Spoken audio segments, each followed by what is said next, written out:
Explosive revelation. Labour is handing illegal immigrants 60 million quid to help them fight to stay in Britain, as taxpayers face a staggering 30% increase in legal aid fees. But the heated confrontation doesn't stop there. When Starmer's migrant deal with France collapses due to EU opposition, panellists deliver this unexpected challenge. There is a solution, of course: deport, deport, deport. Watch as GBNews hosts and guests tear apart government immigration policy in this explosive debate that reveals the true cost of Britain's border crisis.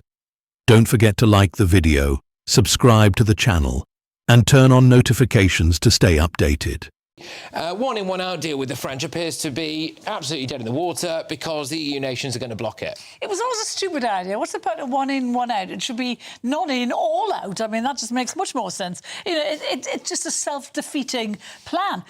But, you know, this is yet another international humiliation for Keir Starmer. You know, he was banking on the Albanian Prime Minister to take some of our people and process them. He said he didn't. He was talked about. Macron is now about to make a fool of him. You know, Macron is almost in charge of the EU now. He would have known the disquiet about this one in, one out plan, but he didn't say anything to Starmer because he wanted to get all his money and take it, kept on taking it. And now it's not going to happen. And as you rightly say, this is just weeks after he's given the fishing rights away to our waters for yet another 12 years.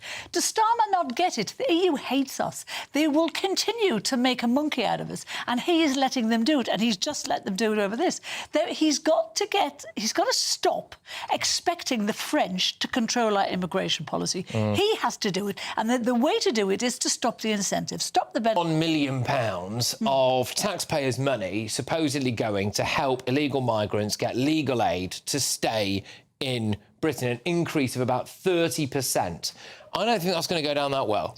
I mean, how can this government say it is intent on tackling illegal immigration when that is happening? It's clearly they're not that interested. You can't be giving people money to fight us, our government, our processes, and then say you're intent on curbing illegal immigration. The two don't go together. But this proposal would cut down heavily on things like that, because the one in, one out is if you've got a link to someone in Britain, so you have a... Most of them volunteer to go. Yeah, and I tell you what really sticks, and I know you're going to talk about it later in the show, but I've spoken about this before, is you've also at the same time got the government taking away education or healthcare plans from the most vulnerable children in society. I can tell you, my son has an EHCP. That's not been announced.